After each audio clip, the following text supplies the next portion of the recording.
Power is easy to gain, but difficult to keep. History is filled with those who rose swiftly and fell even faster.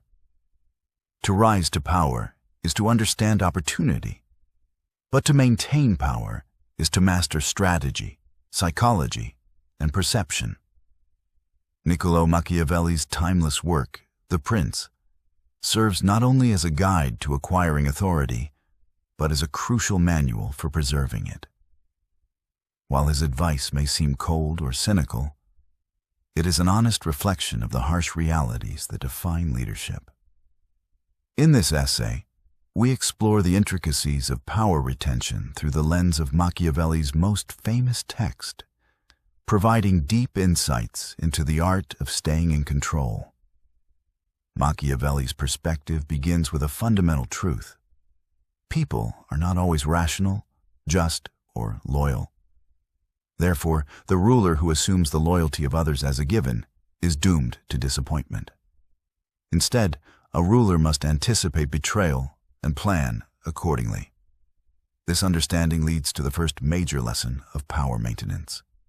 Never rely entirely on others for your security. Delegating tasks is necessary, but delegating responsibility for your survival is a fatal flaw. In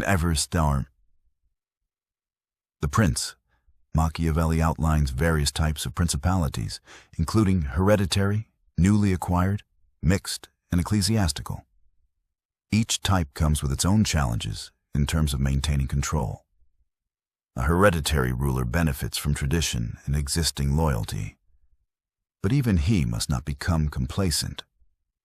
A new ruler, on the other hand, must quickly secure legitimacy, often through force, alliances, or populist measures. These insights point to the need for flexibility. The methods of maintaining power must evolve depending on the circumstances. Another crucial principle Machiavelli emphasizes is the concept of fear versus love. He writes, "It is better to be feared than loved, if one cannot be both." This does not mean cruelty for cruelty's sake, but the recognition that fear is a more reliable motivator than affection. People's affections are fickle, subject to change with the tides of fortune. Fear, especially fear of punishment, is more constant. However, Machiavelli is careful to warn that a ruler must avoid being hated. Fear without hatred is the ideal balance. A feared ruler who is seen as just, effective, and competent can retain power even in difficult times. This leads to Machiavelli's emphasis on reputation. To maintain power, a ruler must manage perception. Public image, whether in Renaissance Florence or the digital world today, is a potent tool of control. The appearance of virtue can be more important than virtue itself. Machiavelli advises rulers to cultivate the image of generosity, compassion, and faith, even if they must behave otherwise in private. The masses judge by what they see, and perception often trumps truth. A central theme in Machiavelli's philosophy is adaptability. He introduces the concept of virtù, which does not correspond exactly to modern ideas of virtue. Instead, it refers to a ruler's boldness, cleverness, decisiveness, and strategic flexibility. A ruler with high virtù shapes events rather than being shaped by them. In contrast, fortuna, or fortune, represents the unpredictable elements of life. While no one can eliminate fortune entirely, a ruler with strong virtù can mitigate its effects and respond effectively to crises. Machiavelli's metaphor for fortuna is revealing.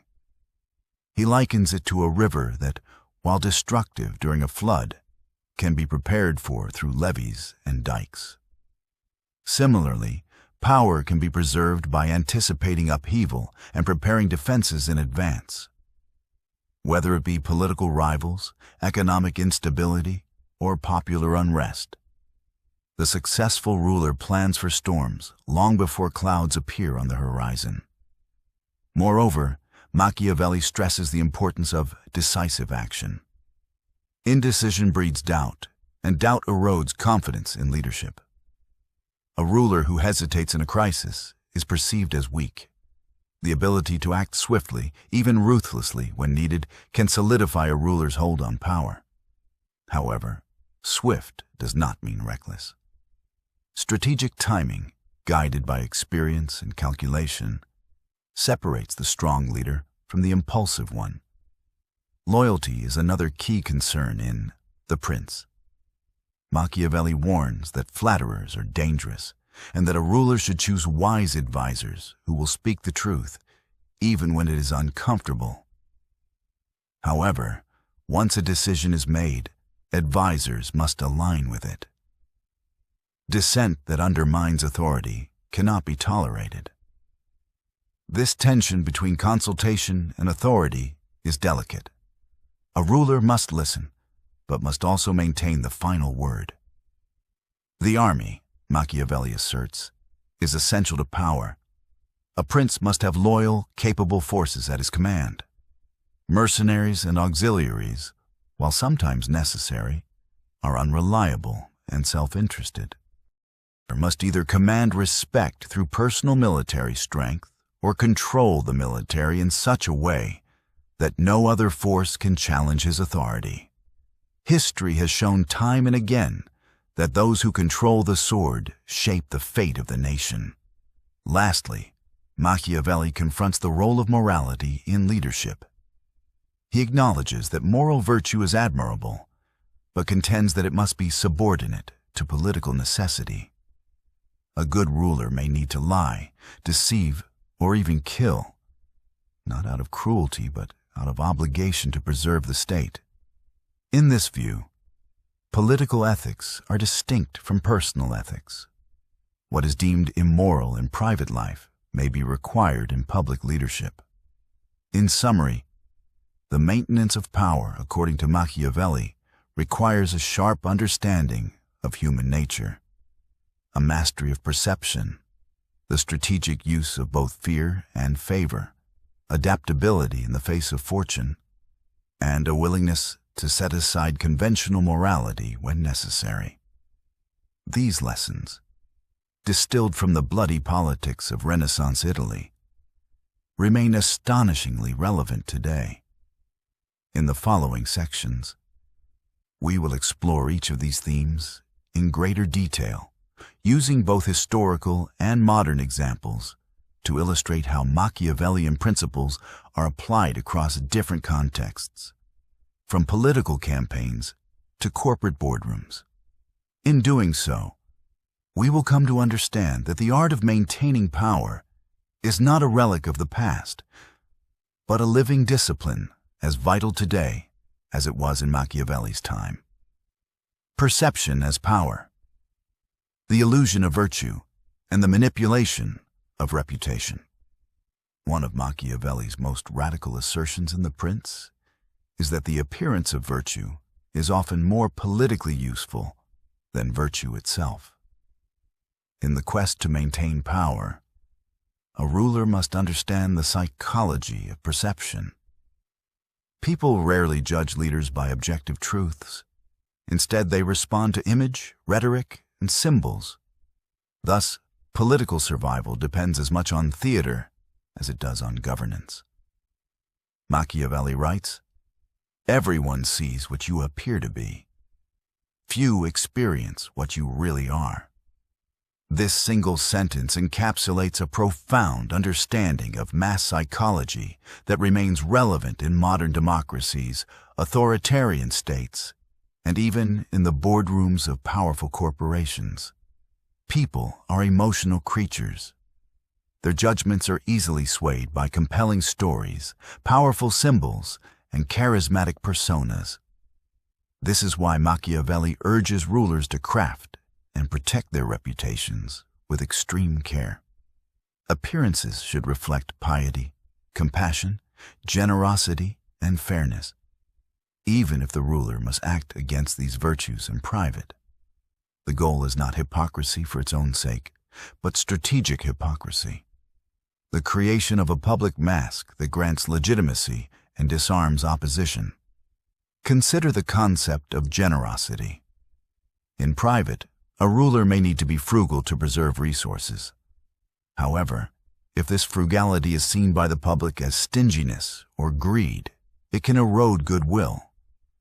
Therefore, Machiavelli recommends occasional, visible acts of generosity, public celebrations, gifts to the people, or displays of support for religious or cultural institutions. These symbolic gestures maintain the illusion of virtue while allowing the leader to operate more strategically behind the scenes. The manipulation of perception also extends to handling scandals or mistakes. Machiavelli would advise a ruler to get ahead of the narrative, to confess small faults while distracting from larger ones. If a ruler is accused of corruption, for instance, he might respond by launching a public investigation into lower-level officials, thereby demonstrating vigilance while deflecting attention from himself. This is not morality, but calculated political maneuvering, a necessary art in the maintenance of power. In modern politics, this Machiavellian logic manifests in the practice of spin. Politicians and their communications teams are constantly crafting narratives that shape public perception. A failed policy becomes a temporary adjustment. A scandal becomes an opportunity for reform. What matters is not the substance of events, but how those events are framed. In this way, the prince anticipates the public relations industry by several centuries. Another important component of perception is association. A ruler can enhance his legitimacy by aligning with respected institutions, charismatic figures, or popular movements, even if the alliance is purely symbolic. For Machiavelli, this tactic serves to borrow credibility and reduce opposition. In Renaissance Italy, this might mean patronizing the church or allying with powerful nobles. In the modern age, it could involve partnering with NGOs, appearing alongside celebrities, or championing fashionable causes. Importantly, Machiavelli warns that the ruler must be ready to shed these alliances when they become liabilities. Loyalty to principles or partners is secondary to the preservation of power. If an ally becomes unpopular or compromised, the ruler must act quickly to distance himself and reaffirm his own position. In this way, the successful prince is always shaping, curating, and revising his image to fit the shifting landscape of public opinion. But perception alone is not enough. If the mask of virtue is too obviously a mask, it loses its power. Therefore, Machiavelli also emphasizes consistency and subtlety. A ruler must act in ways that reinforce his chosen persona without drawing attention to the manipulation itself. The illusion must be convincing enough to inspire belief, not just in the minds of the masses, but in the elites who monitor and influence them. In conclusion, perception is not an accessory to power, it is power itself. Through image, narrative, and symbolism, a ruler can secure loyalty, legitimacy, and fear, often more effectively than through policy or force. By mastering the art of appearing virtuous while retaining the freedom to act expediently, the Machiavellian prince ensures his continued dominance in a world governed as much by belief as by reality. Fear, punishment, and mercy. The calculated balance of control. Few ideas in The Prince have provoked more debate than Machiavelli's famous dictum: "It is better to be feared than loved, if you cannot be both." At first glance, this may appear brutal or even inhumane. But in Machiavelli's world, where states were fragile, enemies were everywhere, and human loyalty was inconsistent, it was a practical truth grounded in historical observation. To maintain power, a ruler must understand not only how to inspire love, but more importantly, how to control fear. Fear, Machiavelli argues, is a more reliable emotion than love because it is rooted in self-interest. People may profess loyalty out of affection, but affection is fickle. It fades in times of crisis, when sacrifice is required, or when another, more attractive leader appears. Fear, on the other hand, especially the fear of punishment, motivates consistent obedience. It appeals to a primal instinct, survival. But Machiavelli is not advocating for cruelty or tyranny. He draws an important distinction between fear and hatred. A ruler should aim to be feared without being hated. Hatred breeds resentment, conspiracies, and rebellion. Fear, if carefully administered, maintains order. The key is justice and proportionality. Punishment should be swift, certain, and targeted, not vengeful or excessive. For instance, Machiavelli suggests that when taking control of a new territory, a ruler should act decisively and establish order early. If executions or purges are necessary, they must be done quickly and all at once. This may cause short-term fear, but it avoids the lingering anxiety and chaos of drawn-out repression. Afterward, the ruler can gradually introduce reforms, demonstrate clemency, and build goodwill. This strategic alternation between severity and mercy not only consolidates power, but also creates a reputation for fairness. Mercy, too, is a tool, but only when used judiciously. A ruler who is overly merciful may appear weak. Pardoning enemies too freely can embolden rebellion, invite manipulation, and create instability. However, a well-timed act of forgiveness, especially when it appears undeserved, can win admiration and loyalty. It shows that the ruler is not a tyrant, but a wise arbiter of justice. Mercy, then, becomes a spectacle, a calculated display designed to reinforce the ruler's strength rather than diminish it. In modern leadership, whether in politics, business, or even military command, this balance remains crucial. Leaders must set clear boundaries and enforce consequences when those boundaries are crossed. An executive who never disciplines underperforming staff risks losing authority. A politician who never makes unpopular decisions risks being seen as spineless. But at the same time, too much force or rigidity can provoke backlash, lawsuits, or electoral defeat. Machiavelli's lesson is timeless. The art of leadership lies in the delicate calibration of punishment and mercy. Machiavelli's real genius lies in his psychological insight. He understood that people are more afraid of losing what they already have than hopeful about what they might gain. This loss aversion can be leveraged by leaders who wish to deter rebellion or dissent. For example, a ruler who threatens to revoke privileges or land grants may secure obedience more easily than one who promises new rewards. Fear of loss is immediate and visceral.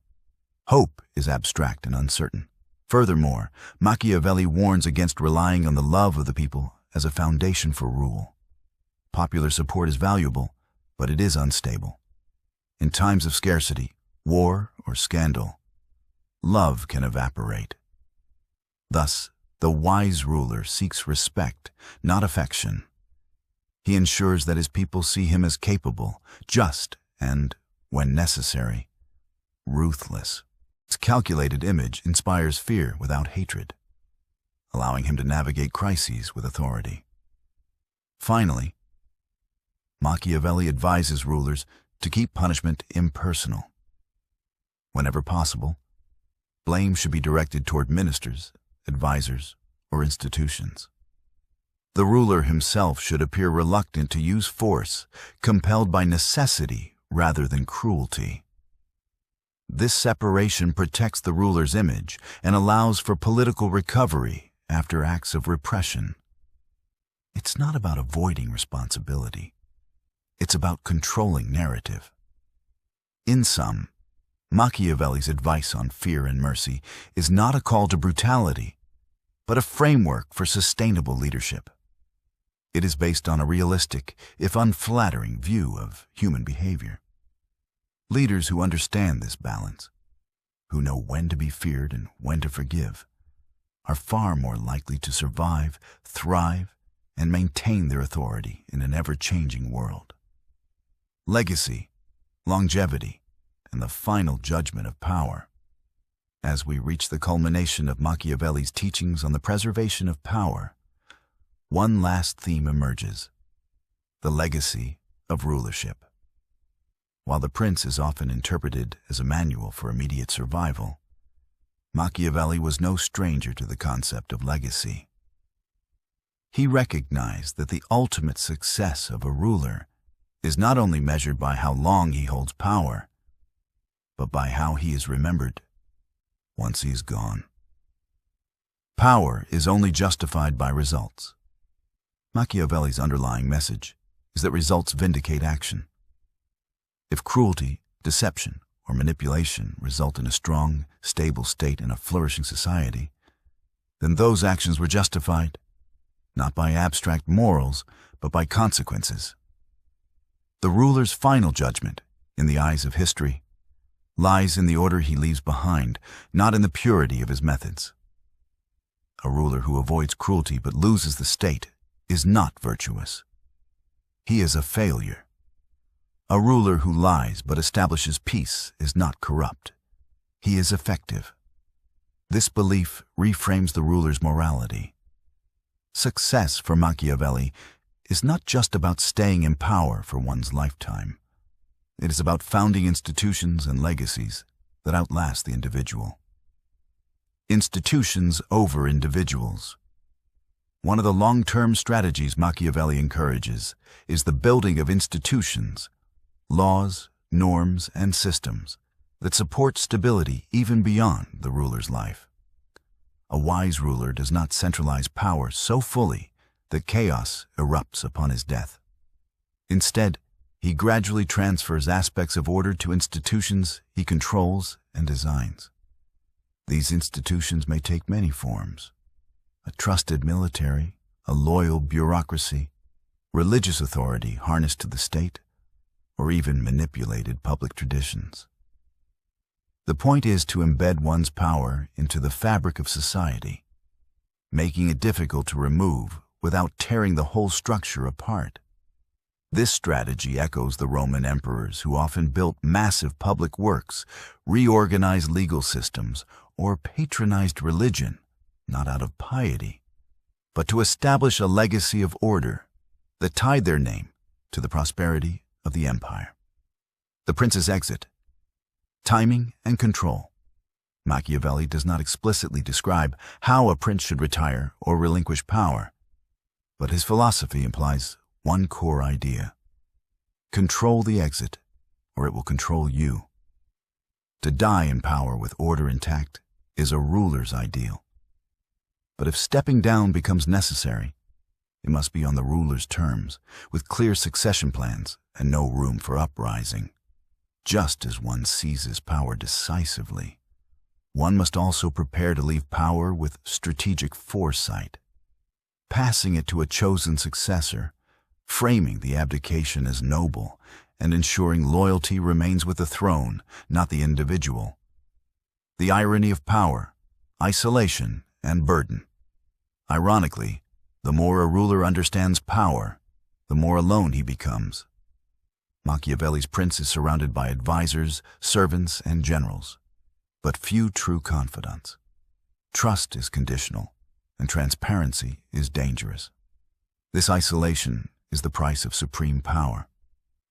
Moreover, the burden of preservation, the constant vigilance, calculated ruthlessness, and moral ambiguity can corrode the soul. Power, in Machiavelli's world, is not glamorous. It is heavy. It demands sacrifice, not just from the people, but from the ruler himself. Yet, for those who accept that burden with clarity and purpose, power offers not only survival, but the chance to reshape the world.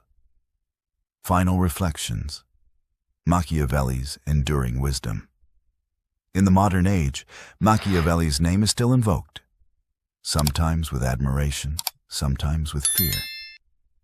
But those who truly read The Prince understand that it is neither a celebration of tyranny nor a rejection of ethics.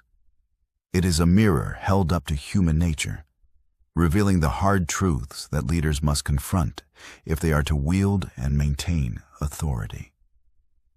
Whether in politics, business, or social leadership, the principles of Machiavelli remain startlingly relevant. Anticipate betrayal. Control perception. Use fear judiciously. Prepare for chaos. Reward loyalty with strategy. Embrace adaptability. Build institutions. Place survival above sentiment. Ultimately, Machiavelli's art of maintaining power is not about cruelty. It is about clarity. Clear eyes to see people as they are. Clear strategy to stay ahead. Clear resolve to do what must be done. A prince who masters this art does more than survive. He shapes history.